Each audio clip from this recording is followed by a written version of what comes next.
사무엘상 12장 13절부터 25절까지의 말씀. 이제 너희가 구한 왕, 너희가 택한 왕을 보라. 여호와께서 너희 위에 왕을 세우셨느니라. 너희가 만일 여호와를 경외하여 그를 섬기며 그의 목소리를 듣고 여호와의 명령을 거역하지 아니하며 또 너희와 너희를 다스리는 왕이 너희 하나님 여호와를 따르면 좋겠지만은 너희가 만일 여호와의 목소리를 듣지 아니하고 여호와의 명령을 거역하면 여호와의 손이 너희 조상들을 치신 것 같이 너희를 치실 것이라.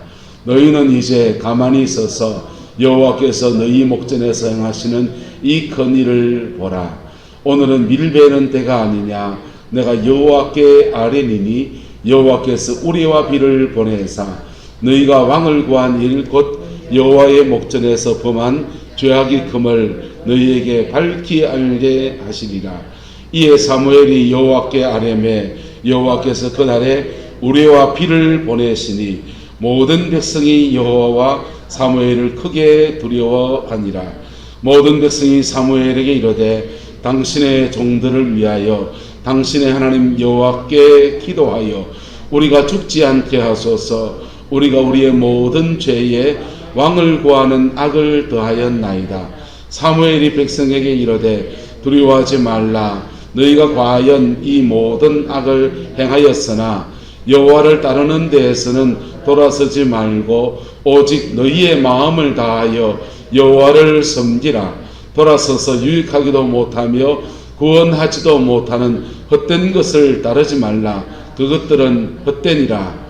여호와께서는 너희를 자기 백성으로 삼으신 것을 기뻐하셨으므로 여호와께서는 그의 크신 이름을 위해서라도 자기 백성을 버리지 아니하실 것이요 나는 너희를 위하여 기도하기를 쉬는 죄를 여호와 앞에 결단코 범하지 아니하고 선하고 어려운 길을 너희에게 가르칠 것인즉 너희는 여호와께서 너희를 위하여 행하신 그 큰 일을 생각하여 오직 그를 경외하며 너희의 마음을 다하여 진실이 섬기라.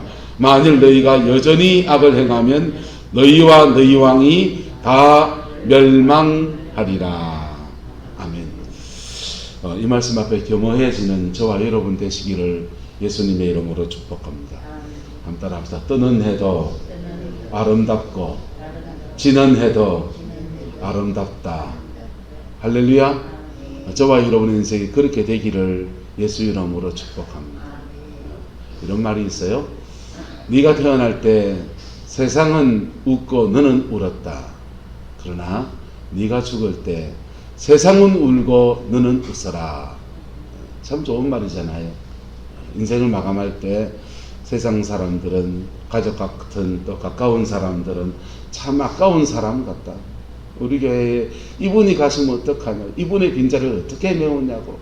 참 아까운 사람 같다고 세상은 울고 그리고 아쉬움에 울고 나는 천국 가는 기쁨과 하나님 나라에서 그 큰 상을 받는 은혜의 감격 속에서 하하하 웃는 그 아름다운 일들이 저에게도 있고 여러분에게도 있기를 그리스도의 이름으로 축복합니다. 그러려면 뭐 해야 됩니까? 다른 거 없습니다. 예수 잘 믿으면 됩니다. 할렐루야. 그냥 예수 시부죽하게 믿으면 시부죽하게 갈다.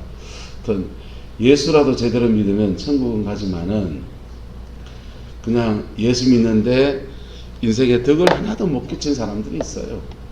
부모 노릇도 못하고 동네 이웃들아 손가락질 받고 그런 분들은 본인은 구원을 받을지 모르지만은 세상 사람들 그렇게 안 아쉬워합니다. 죽음을 기다린 듯이 그냥 보내드리고 말지요.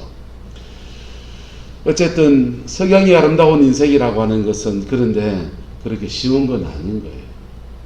참아야 될 땐 참아야 되고요. 할 말 다 못하고요. 내려놓을 땐 좀 내려놔야 되고요. 그리고 믿음의 싸움을 싸워야 되고요. 할렐루야. 그 정도를 걸어간 그 결국을 보면서 그 열매들을 보면서 참 부러운 죽음이다 라고 하기도 하고 참 아쉬운 죽음이다 라고 하기도 합니다. 김소엽이라는 원사는 시인이 죽음에 대한 시를 쓰지 않습니까? 죽음은 마침표가 아닙니다.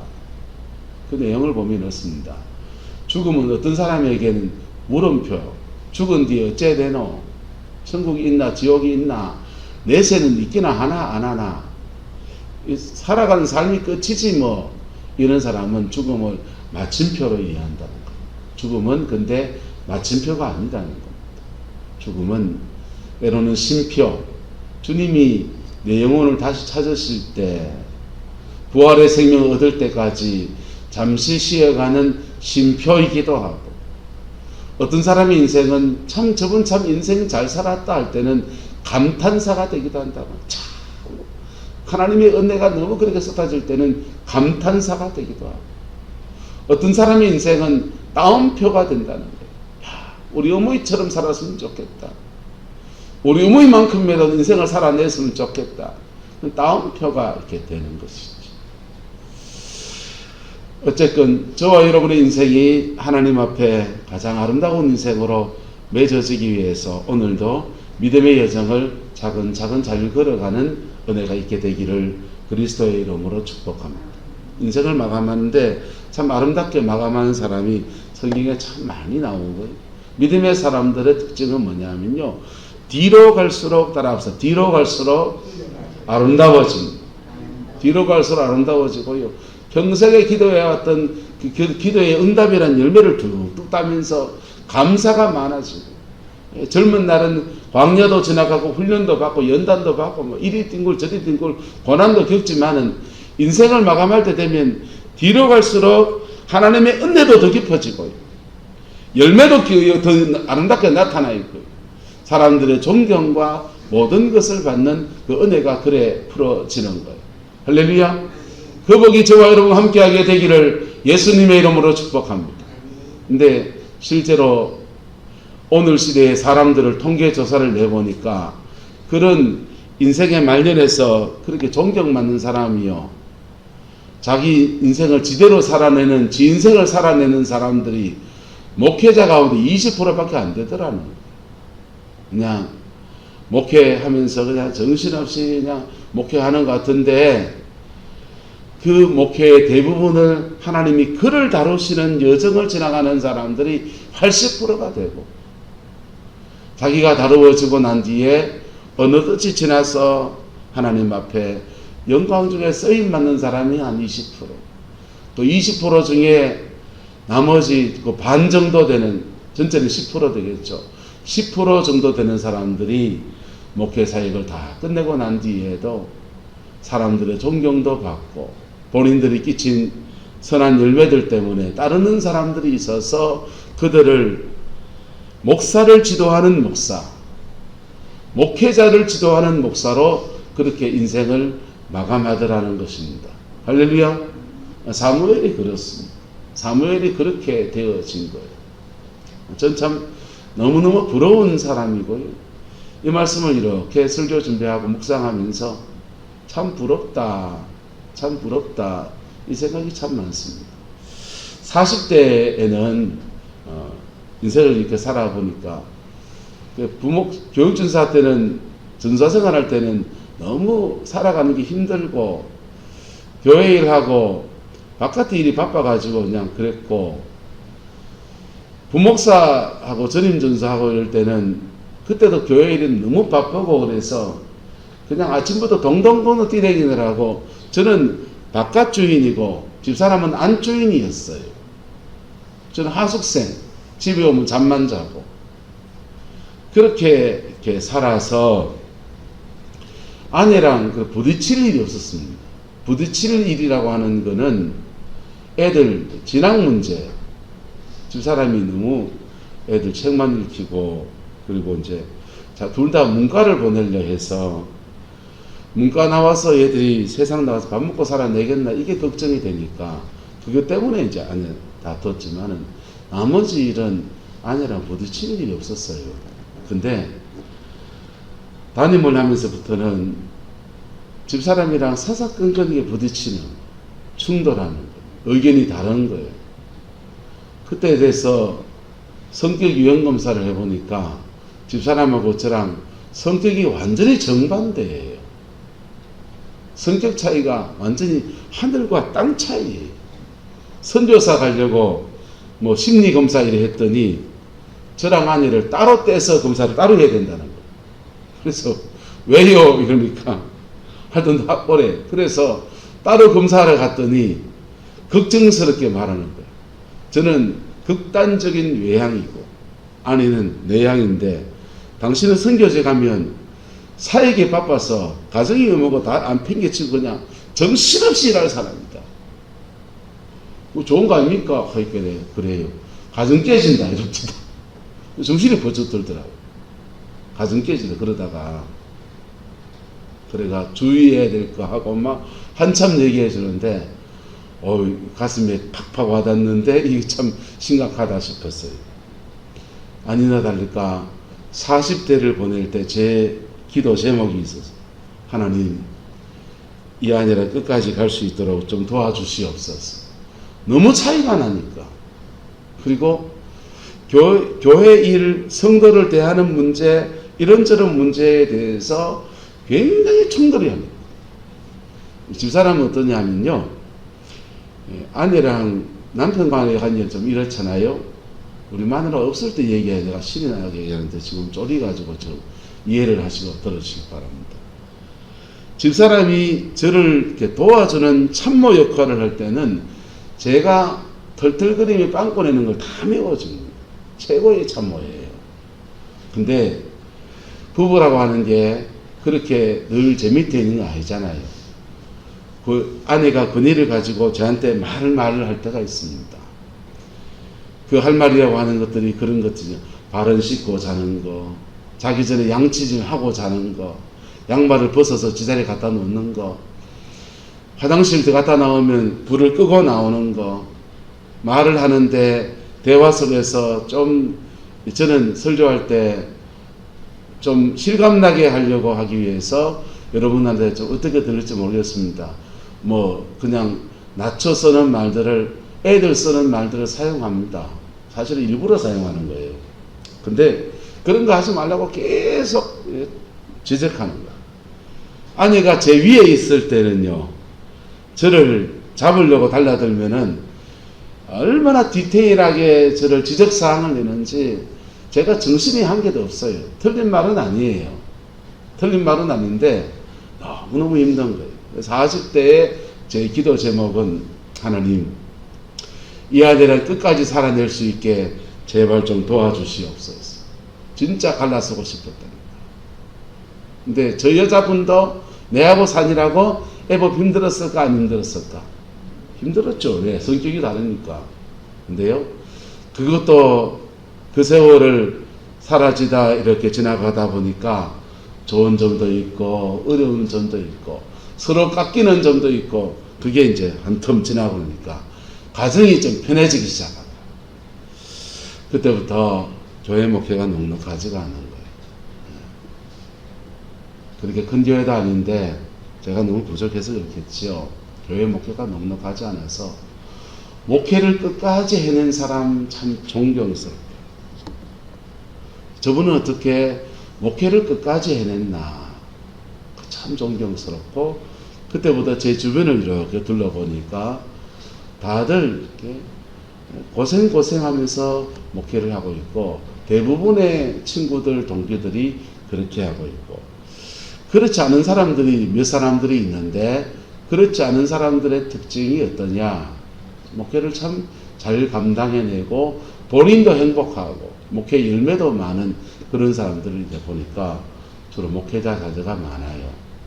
목회자 자녀가 많고, 아버지 때는 엄청 고생하며 목회하시는데 자녀 때는 풀어지는 이러한 것들을 보면서 한편은 나만 그런 게 아니구나. 근데 닮고 싶지 않는 나도 목사상이 있는데 나이가 들어서 추해지는 목사입니다. 젊은 시절 하나님 앞에 그렇게 귀하게 쓰임받고 그러다가 연세가 드시면서 추해지는 분들이 더 계셔요. 교회하고 은퇴할 때 퇴직금 문제 때문에 옥신각신하고 온 교회를 쑥대밭으로 만드는 그런 경우도 있고, 이 세계에도 참 복마전 같은 그런 일들을 보면서 씁쓸한 거예요. 그분들이 한때는 제가 함께 동력했던 분도 사실 계시거든요. 그분들이 참 설교 너무 잘하신다, 목회 너무 규모 있게 하신다, 제가 한때 존경했던 분들 중에서도 그런 분들이 나오고, 너무 가까운 사람들 중에서, 뭐 모르는 사람들은 더 많이 있겠지만 내가 가까이 목회 같이 했던 분들 안에서도 그런 일들이 이렇게 생기는 걸 보면서 목회를 아름답게 마무리한다는 것도 참 쉬운 건 아니구나. 요즘 제 기도 제목은 목회 끝까지 잘 감당하게 하옵소서. 제 기도 제목입니다. 그래서 그 모델을 찾자면 바로 사무엘인 것입니다. 할렐루야. 사람들을 바르게 자기의 사명을 감당해서 잘하고, 그리고 믿음의 후기를 세워서 그렇게 자기를 대를 이어갈 지도자를 세우고, 그리고는 자기는 은퇴하고 라마나요스로 가서 기도하고 또 선지자를 세우는 일들의 인생 마지막 여정을 그래 보내면서 하나님 앞에 갔어요. 이분에게 오점이 있다고 하면 자녀 양육에 실패한 것, 그것 외에는 이분에게는 아무런 오점이 없는 그런 아름다운, 네가 아름다운 사람, 황혼의 그 아름다운 그런 사람으로 그렇게 기억되고 있는 것입니다. 그 은혜가 저와 여러분에게도 동일하게 풀어지게 되기를 예수님의 이름으로 축복합니다. 그냥 되는 건 아니라, 그냥 되는 건 아니고 오늘이 쌓여서 내일을 여는 것처럼 오늘 이 하루 안에서 믿음의 선택을 하고, 사람 속에 섭섭한 일 없습니까? 내려놓을 줄도 알고 용서할 줄도 알고 뛰어넘을 줄도 알고, 그런 여정 안에서 그 인격과 열매들이 하나님 앞에 건실하게 맺어질 때 이 사무엘의 축복이 우리에게도 부어질 줄로 믿습니다. 할렐루야. 자, 사무엘의 고별 설교입니다. 세 번째, 이제 사무엘이 왕을 구한 것에 대해서 매듭짓습니다. 너희가 구한 왕을 봐라. 왕을 세웠다. 그리고 말씀합니다. 너희가 왕 세웠다고 해서 하나님을 경외하는 것을 잊어버리면, 너희가 만일 여호와를 경외하여 그를 섬기며 그의 목소리를 듣고 여호와의 명령을 거역하지 아니하며 또 너희와 너희를 다스리는 왕이 너희 하나님 여호와를 뭐하면, 따르면 좋겠지만은 만일 여호와의 목소리를 듣지 아니하고 여호와의 명령을 거역하면, 왕 세워놓는다고 해서 그것이 너희를 안전하게 지켜줄 수 있다 없다? 없다. 여러분, 그 왕이 오히려 문제를 더 야기할 수도 있다 없다? 여러분, 사람은 완벽하지 않아요. 네? 대통령 리스크, 대기업 오너들이요, 갑질하다가 요즘 SNS가 얼마나 강합니까? 인터넷에 영상 몇 개 올라가 버리면요, 기업주가 툭 떨어집니다. 그러면 기업체에서 난리가 나요. 그리고 오너 리스크라는 얘기를 해요. 오너 때문에 리스크가 생겼다, 위험 요인이 생겼다는 거예요. 왕을 세웠는데 그 왕의 리스크가 될 수도 있고, 지도자를 세웠는데 지도자가 죄를 범하면요, 사실은 무게가 더 달라요. 왜냐하면 지도자는 죄를 지을 때 지만 짓습니까? 지 손으로 부하시켜서 짓게 합니까? 부하를 시켜서 짓게 하고요, 집단적인 죄를 짓는 거. 다윗이 우리아를 죽게 할 때, 우리아의 아내를 데려올 때 자기 손으로 끄집고 왔겠습니까? 부하를 시켜서 데리고 왔겠습니까? 부하를 시고 데리고 왔어요. 그리고 우리아를 죽게 할 때 내 손으로 칼로 폭들어 죽였습니까? 전쟁에 나가서 전쟁터에서 요압에 이게 전령을 내려서 뒤로 쑥 빠지게 해서 집단적으로 죄짓게 하는 거예요. 이게요, 권위를 가진 사람이 그래 무서운 거예요. 그리고 그 죄를 지었더니요, 다윗에게 두 가지 영이 와요. 악한 영의 문을 열었기 때문에 음란의 영과 살인의 영. 뭐가 왔다고요? 음란과 살인이 열려요. 그렇게 음란과 살인이 다윗에게 오니까 그가 왕의 직무를 하면서 재판하잖아요. 재판하는데 나단을 통해서 한 여인이 말합니다. 이러저러 해서 우리 주장을 저 집이 잡아먹었나이다. 그놈을 당장 죽여라. 여러분, 양 뺏어갔다고 사람 잡아 죽일 일입니까? 양 뺏어간 것은 그건 의분이 아니에요. 감정적이 돼서 말씀에서 오버해 버린 거예요. 양을 뺏어갔으면 뺏어간 양에 대해서 몇 배를 가게 됐습니까? 4배. 근데 이분이 감정적으로 너무 상하고 그랬으니 너희는서 혼 좀 더 나가라. 그래가지고 한 마리 더 얹어줘라. 이 정도 하면요, 왕으로서의 훌륭한 판결을 한 거예요.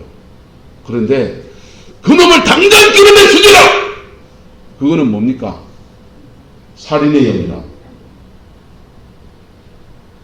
그 살인의 영에 잡혀서 국정을 행사했으면요, 억울한 사람 수억 만들 거예요.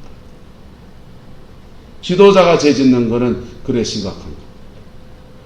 목사가 돼서 목회하면서 때로는 죄송할 때가 있는 게, 제가 제 영성을 관리를 못하면 여기서 말씀을 전해야 되는데 말씀을 전할 때 성령이 풀어져야 되잖아요. 그러지 못할 때, 심지어는 또 꿀로 영을 풀 수도 있어요. 내 안에 음력이 가득한데 거룩한 삶을 사셔야 됩니다. 가정을 깨면 안 됩니다. 막 이랬다 합시다. 음력은 가득해요. 그러면 거룩한 얘기를 하는 것 같지만 실제로 무슨 영이 지금 풀어지고 있다? 음란. 그 지계, 목사 지계, 그 지위의 권위 아래서 사실은 자기도 모르게 영을 풀어요. 이게 무서운 거예요. 지도자의 죄는 그래서 더 무겁게 주님이 다루시는 거예요. 아담과 하와가 같이 에덴 동산에 죄를 짓습니다. 하와 죄 지었고 아담도 죄를 짓습니다. 그랬더니 하와한테는 하나님이 그러셔요.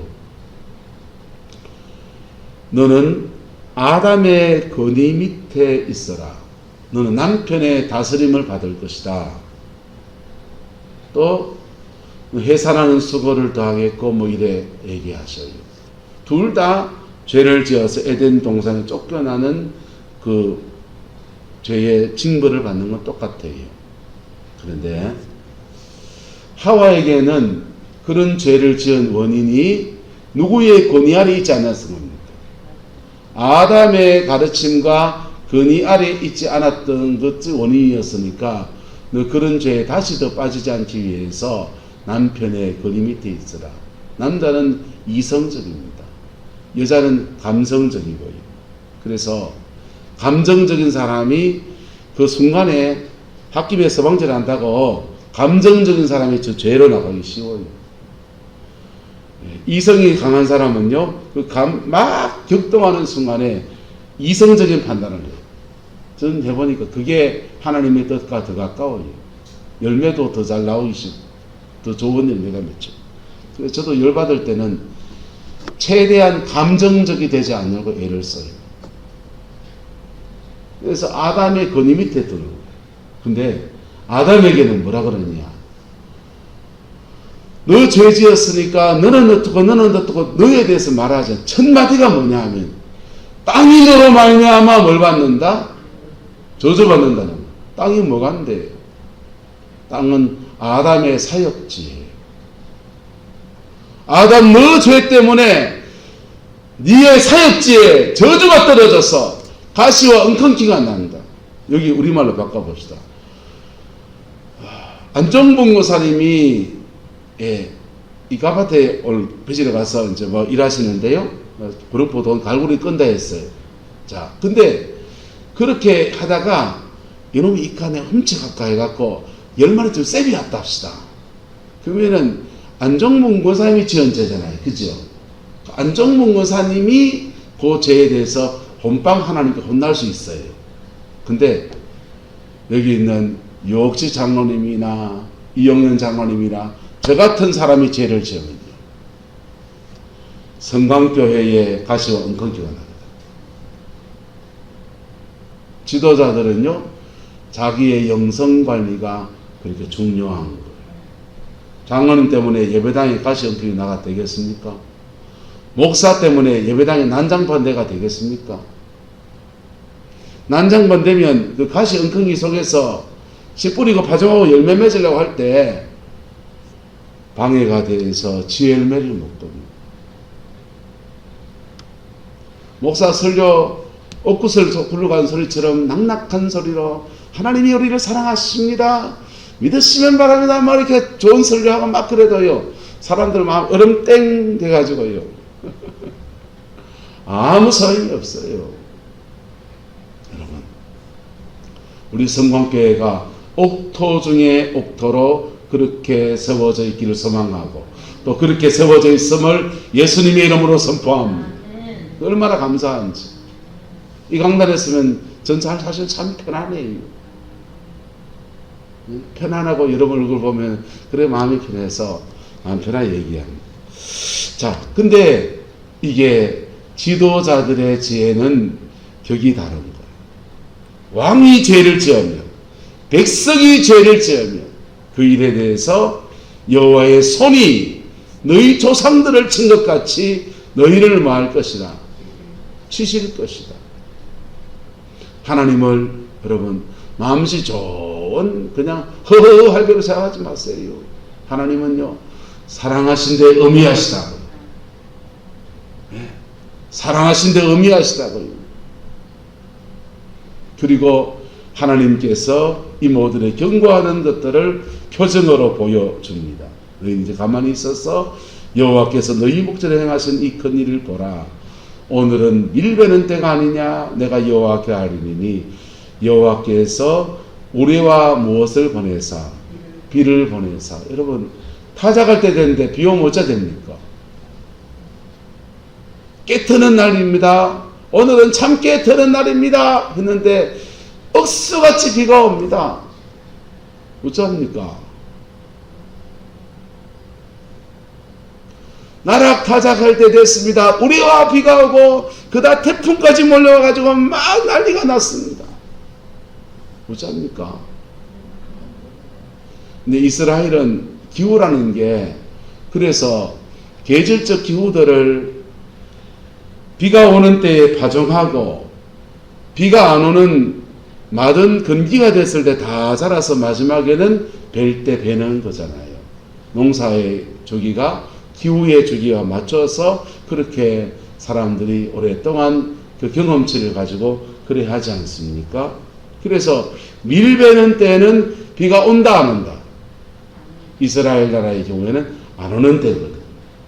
비가 안 오는 때인데 여호와께 아뢰리니 여호와께서 우리와 비를 보내사 너희가 왕을 구한 일 곧 여호와의 목전에서 범한 죄악이 큼을 너희에게 밝히 알게 하시리라 하는데, 이에 사무엘이 여호와께 아뢰매 여호와께서 그날에 뭐를 보내셨다? 우리와 비를 보내셨다.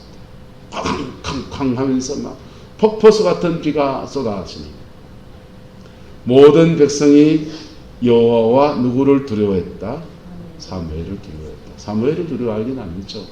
하나님을 두려워하는데 그 하나님이 함께하는 사람에 대해서 겁을 낸다. 뒷방 놓인 줄 알았는데 아직 살아있네. 그렇죠? 그때 모든 백성이 당신의 종들을 위해 당신의 하나님 여호와께 기도하여 우리가 뭐하지 않게 하소서, 죽지 않게 하소서, 우리가 우리의 모든 죄에 왕을 구하는 악을 더했나이다. 하나님 사무엘의 쭉 얘기합니다. 여러분, 왕을 구하는 게 뭐가 그리 죄입니까? 제도를 바꾸는 건데 왕 구하는 것 자체는 죄가 아니라니까요.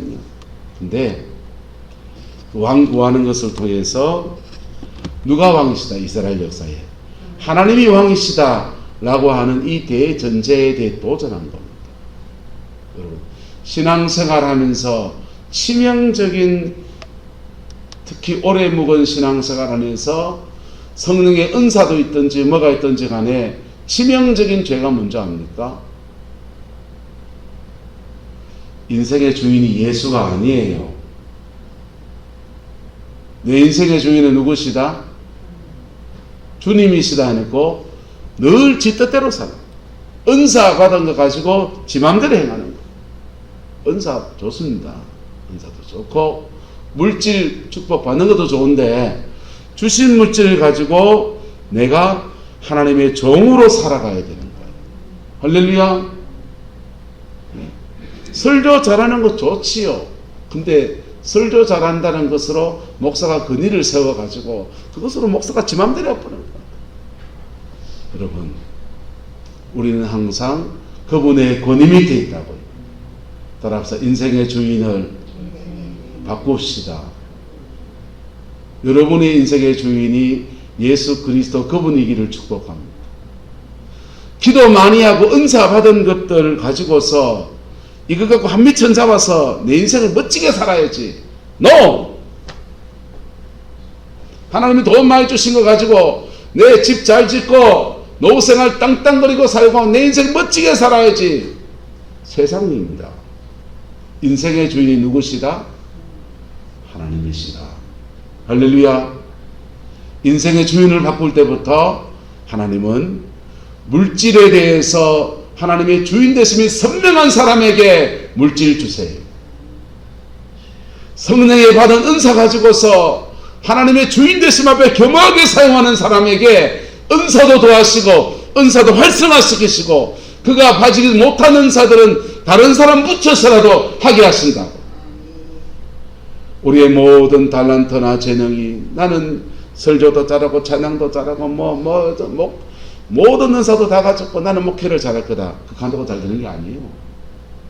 그분이 주인 되심 앞에 나는 다른 건 못하고 그저 성경 읽고 연구하는 것밖에 못하는데 그거 하나만 하나님 앞에 내 충성하고 하나님 난 찬양도 못하는데 하나님 난 그냥 그분 하나님의 주인 되심 앞에 나는 내 일만 열심히 하겠습니다. 이러면요 찬양 잘하는 사람 붙여준다니까요. 할렐루야. 찬양 잘하는 사람 붙여준다니까요. 내가 하나님 앞에 그분의 주인 되심 앞에 사는 게 중요하다. 하나님을 나의 목적으로 삼느냐 수단으로 삼느냐 그 차이예요. 여러분, 이스라엘에서 하나님이 홍되신다고 하는 것은 끊임없이 하나님의 주권 앞에서 내가 오늘 겸허하게 살겠다는 결단을 하는 거라고. 오늘 우리 시대도 마찬가지입니다. 예수 그리스도 그분이 주인입니다. 그리고 나는 그분 앞에 종의 길을 겸허하게 걸어가는 거예요. 춘천에 한마음교회라는 침례교회가 있습니다.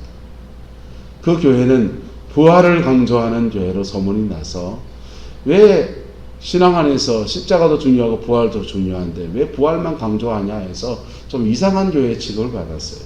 근데 그 교회를 자세히 연구해 보면요, 부활을 강조했더니 나타나는 근데 감정은 넘치게 쏟아지는 하나님이 역사하시면 엄청나게 일어나고 그리고 인생 가운데서 하나님의 복 주심도 엄청나게 일어나는 거예요. 근데요, 그 비밀이 뭐냐 하면 부활을 강조했더니 예수님이 우리 이래 생각합니다. 십자가에 죽으시고 우리 죄를 위해 죽으시고 부활하여서 성천하시고 그리고 우리에게 성령을 보내주시고 주님 다시 오시고 이게 우리가 가지고 있는 기독론이에요.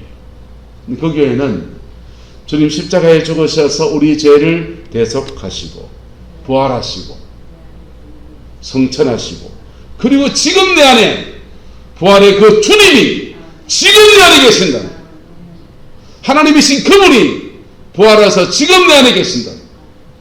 하나님이 내 안에 계신데 내가 내 인생의 주재권이라고 합니다. 인생의 주권을 그분한테 드려야 됩니다.